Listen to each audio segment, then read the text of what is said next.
And with that, I will let Dr. Lewis get us started. Dr. Lewis? Thank you so much, and good afternoon, everyone, and thank you for joining us. Last week, based on the latest data and health trends, we made the tough, but I will say necessary decision to begin the school year with distance learning.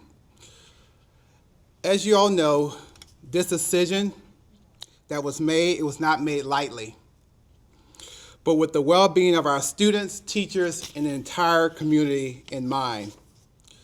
I have to tell you, as an educator and as a father, this was one of the toughest decisions I had to make. But at the end of the day, it was the right decision for our community. In the coming weeks, we will continue to work closely with health experts to monitor the latest COVID-19 trends as we work towards hopefully resuming in-person learning during the month of September. Now, in just 1 week, many students will begin a new school year, which means just like any other school year, our students will be able to reconnect with old friends, they'll meet their teachers, but also be able to make new friendship as they tackle the next chapter in their school career. And while the start of school may look and feel different for our students and for our families, we want everyone to know that the district, our schools, and our teachers are excited to welcome our students back and to continue to prepare them for a great beginning to a brand new school year. Schools are already working around the clock to prepare for the start of school and to support our students and staff with health and safety as a top priority. Safety has always been a top priority for this district, for our school leaders, and that's why we pivoted to distance learning last week. To help protect our community when they return to school, we began distributing PPE last week, which will be critical to keeping our students and our teachers safe. We want to make sure that supplies like disposable and reusable face masks, face shields, nitrile gloves, hand sanitizer, no-touch thermometers, disinfectants, and more were available for all of our students and our teachers. In addition, schools are working with educators across the city to provide professional development opportunities and collaborate about how to plan and find new ways to help our students tackle a brand new school year remotely. As part of the start to school this year, our educators are planning to conduct one-on-one orientations. They're working to host in-person and virtual open house, coordinate technology and material pickup, and implement other strategies to give students and families the tools they need to start the school year off right. While some of these preparations may cause concerns for some, it will help students and families get the support that they need, and our schools will be adhering to all the necessary precautions outlined by the city, state, when in-person activities will occur. Now, make no mistake, planning for this school year is hard. And as an educator, it is a real challenge to prepare for a start to a school year that is unlike any other before it. So thank you to all of our teachers for your continued dedication and commitment to our young people, our students. Additionally, I appreciate the work of school leaders who are putting procedures in place to set high standards, implementing safety protocol, and responding to the needs of their staff and their families. Our school leaders are charting a path forward for our teachers through a very, very complicated time, and we commend those who are working to teach students from afar in meaningful and focused ways. We know our students need us now more than ever. Lastly, we know that our decision last week requires more planning for parents.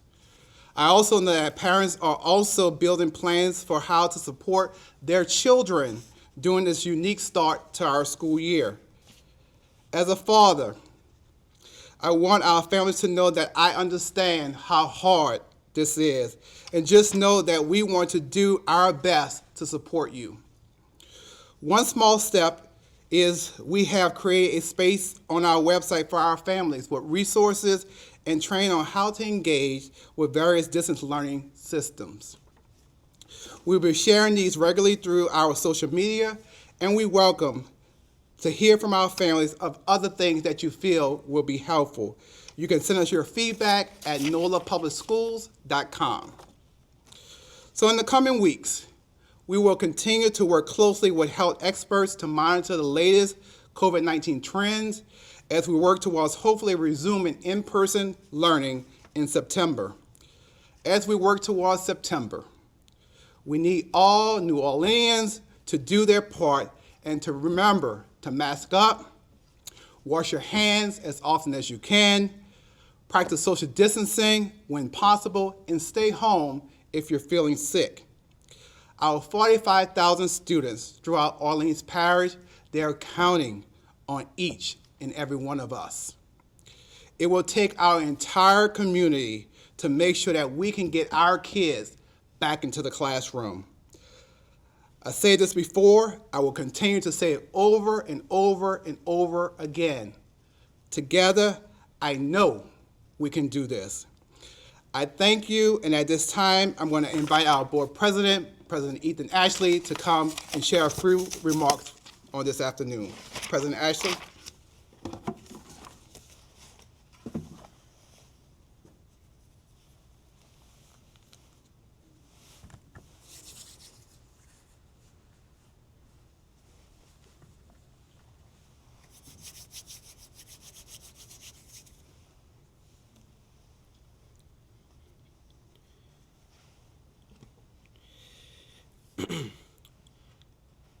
Thank you, Superintendent Lewis. Good afternoon. I just want to say again, thank you for everyone for joining us as we prepare to start the school year virtually. We are just a week out from the start of the school year, and it'll admittedly be like no other. When we made the decision to begin the school year with distance learning, we knew that it would take some adjustment on the parts of our students, our parents, our teachers, and staff.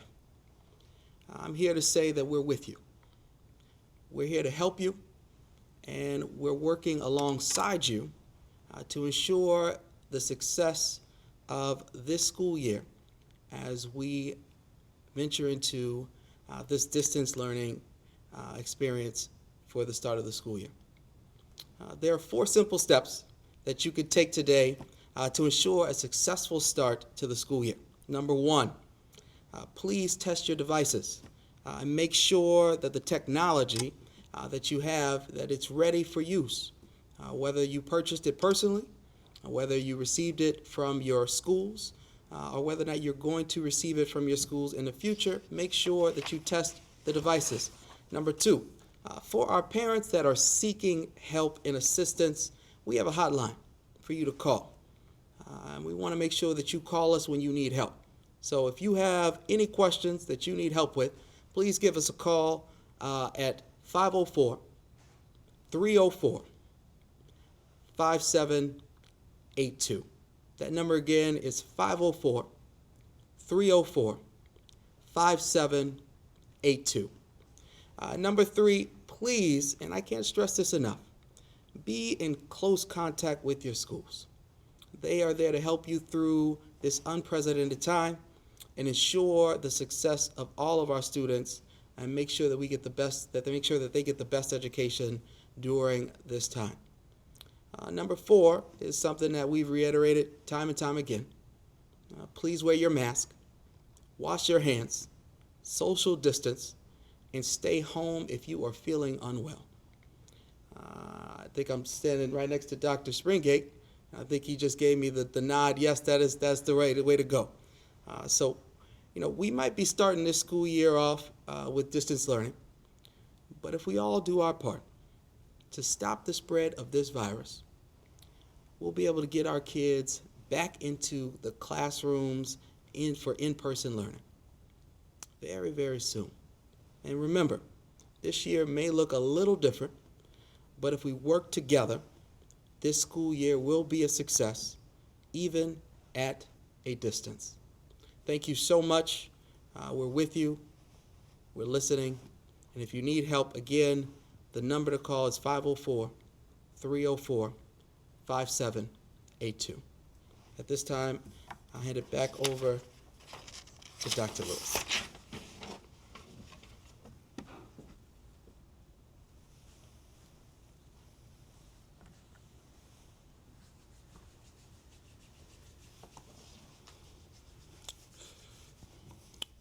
Thank you, Board President Ashley, for your remarks and also for your continual leadership from the Orleans Parish School Board. At this time, we'll open the floor. I turn it back over to Dominique, and we'll open the floor for questions. Thanks, Dr. Lewis. Hi, everybody. Okay, we're going to go through by outlet, and I'm going to start with WDSU. I believe, Sherman, you're on. Do you want to go first? For sure. A lot of parents are still concerned with even when the virtual session is over, what will happen? How will the procedures? Are there any procedures in place when they realize that a group of kids may be sick? What's the procedure that's being done on that? Yes, certainly. And actually, at this time, Tiffany Delcor, our Chief Operating Officer, who leads that area, will come and share some information concerning when kids actually become ill. Tiffany?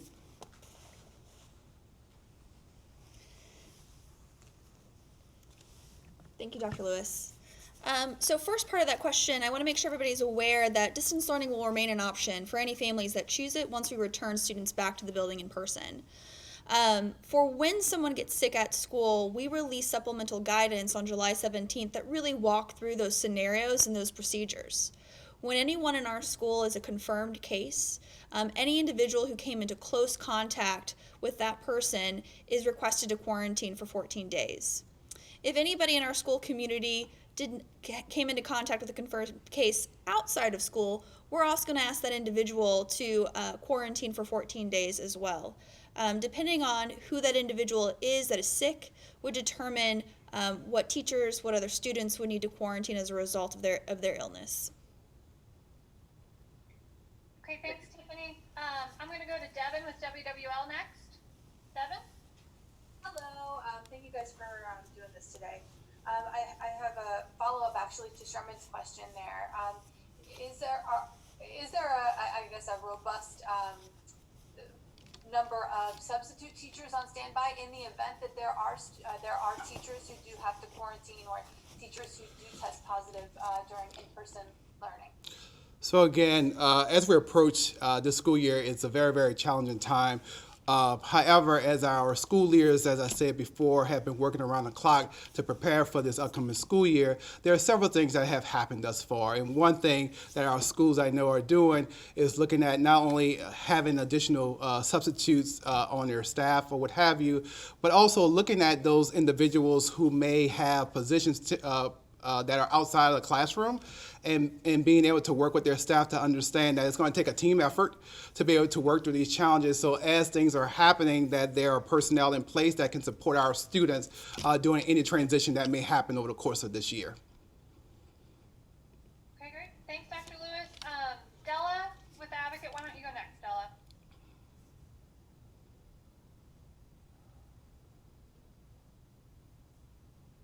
You might need to unmute yourself, Della. Hi, sorry about that. My question is, I've heard from several parents who are creating what they call pandemic pods, or little groups of students in 4, 5, 6 students at a time and trying to do lessons remotely together that way. Do you think that schools should be helping parents create these pods? Should they be helping connect parents to do something like that? Or does that go against the advice of not gathering students in groups? So again, our schools have been working closely with their school community.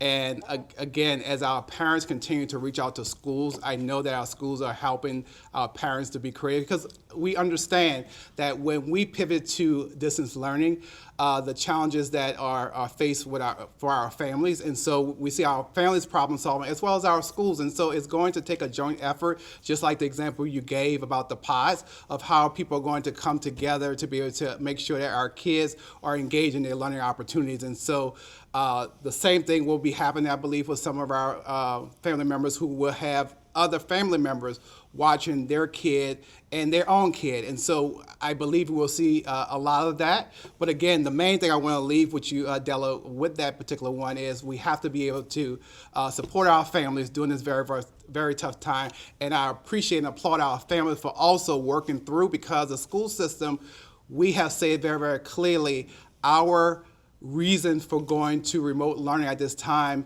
is the safety of our students in our community. And so, and at this time, we felt that this was the best decision, but it came with challenges. Thanks. Thanks, Della. Thanks, Dr. Lewis. Aubrey with WWNO, you want to go next? Sure. I wanted to ask about the connectivity gap, and with us starting the school year virtually, I understand that at the Orleans Parish School Board, there was discussion that, approximately 9,000 students may still be without connectivity. And with students starting the school year virtually in about a week, I was wondering if you could provide an update on where the district is at with getting devices and connectivity to students, and how much of that gap might close in the next week, and, what students may still be left without resources. Sure. Several weeks ago, we recognized that even after our school board had made the additional purchase and the work that may have happened during last school year at even the school level, that we had about a 20% gap. Our schools have worked aggressively over the last several weeks, where they are working with families on our local providers who have discount rates, so trying to support them through those options there. Just like our school board did back in the month of March, purchase Wi-Fi devices. Many of our schools have made those purchases so that we could actually narrow that gap. But a few weeks ago, it was about 20. That gap has truly been narrowed. And then as our students return to school, we'll understand if there is any gap that's still there, and we'll work through that to make sure that we close that gap. Okay. Thanks, Dr. Lewis. I'm going to pivot next to Valeria, who's our local reporter with Telemundo. Did you want to go next? Hi, yes, can you hear me? Yes. Ma'am. Okay, thank you very much for your time. I have a quick question. Many Hispanic parents are concerned because they think that because of the language barrier, they might not be able to help their kids at home with their homework. So I would like to know, what's your advice? What can you tell them? Will there be any assistance in Spanish for these parents to call in case they're having trouble? So again, our individual families, as they continue to connect with their school, and I want to remind our community that even as we had this particular challenge, even before COVID-19, our schools are still there. They're still working with our families, and as families have concerns, and that's why many of our schools, as I shared, are having those one-on-one meetings with our families to understand what the needs are and to be able to be very responsive to support them, just as we've done all before. Great, thank you. Thank you, Dr. Lewis. Thank you, Valeria. Marta with the lens. You can next. Hi, thank you. I'm curious if you could talk a little bit about, I know there were concerns about quality with online learning in the spring. Obviously, it was an emergency move. But now that we're going back full-time online, and to my knowledge, there's no suspension of the instructional minutes requirement. Can you talk a little bit about how schools will be taking attendance and meeting the benchmark, and then if you can't speak for the charters, maybe specifically to Cog Hill?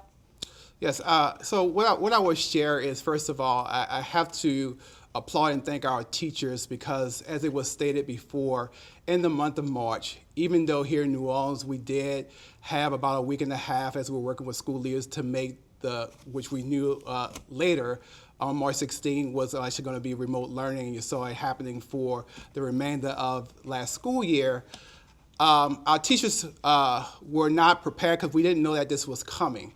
But what I will say has happened ever since then, and especially during the summer months, that our schools have been working with our educators to make sure that they're trained on the platforms that will be used at the various schools to give them the instruction support that are necessary for the teacher to, first of all, be successful as they work to educate our young people.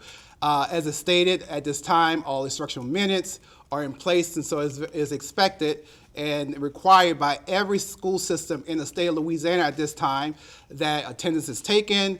Every instructional minute is required to meet the standards for a school year, and so those minimum standards have to not just be met in New Orleans, but across the state of Louisiana. And as a system of schools, our schools are well aware of that, and we're all working together to make sure that attendance is taken, we understand the information around accountability and all those things that are still in place, and we're moving forward with all those things in mind. Thanks, Dr. Lewis. I'm not sure who's on with Fox 8. Who do we got? Is it Chris? All right, I'm going to move on then. And did we have anyone from WGNO? I don't see them logged in. If not, I'll just move on. Okay. All right, guys, we'll just go to the second round of questions. Let's keep it a little bit faster. If you don't have another one, feel free to pass. I'm going to go back to Sherman, though. I'll pass that. Thank you. Okay. Thank you, Sherman. And then, let's see, Devin, anything else for you? Yeah, just another quick question. I know, Dr. Lewis, that you talked a little bit about shrinking that connectivity gap. Do you think that this will be something that is, I mean, will that gap be eliminated by the time school starts for distance learning? Yes, so the plan is that for it to be eliminated as we start the upcoming school year. However, as we continue to survey our parents, we know that in the coming weeks, our families are coming in for orientation, and I continue to share this even as we go back all the way to March. When our families fill out surveys, sometimes situations change, and so even as we may get new information, our schools will be responsive to that. And again, we're going to go ahead and find ways to make sure that our students are able to connect. Even if there is a small gap in the beginning, we will work towards that. But also, let me just say this. We're responding right now to immediate need. And it's going to get us through this school year, but we have to also figure out a long-term solution to connectivity. And very fortunate that we continue to work with the City of New Orleans to actually work through and try to figure that out, because moving forward, we know that our families are going to be able to need connectivity if we're going to provide our students with the best possible education. As we work towards getting out of COVID-19, we know that this is not an opportunity to go backwards, and so moving forward, we have to also come up with a long-term solution for connectivity. It's great that we're able to actually close the gap in one-to-one with the laptops. We're working to do that around connectivity, but we have to acknowledge that that's also going to, in many cases, get us through this school year. But we need to be able to have, as a system, to be able to get through this long-term and let this be a part of how we educate our students, because our students will need to connect to the information highway to be successful as students moving forward. Thank you, Dr. Lewis. Della, final question for you? Yes, I do have one. Before you had mentioned, I believe, Dr. Lewis, one-on-one orientations. Do you mean in person, like one student at a time orientation?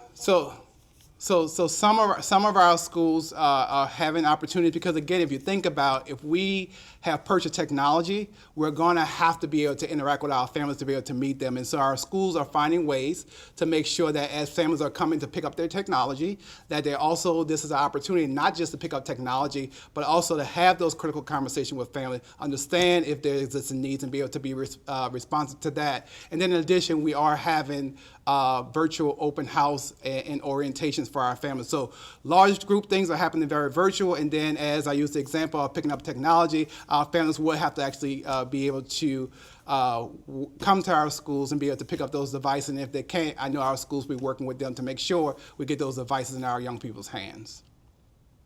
Thank you. All right, Valeria, last question for you. I pass, thank you. Okay. Marta, any more from you? I'm good, thank you. All right, Aubrey, you get to round us out. Did you have a final question? I'm okay as well. this concludes it unless you had anything else to add, Dr. Lewis?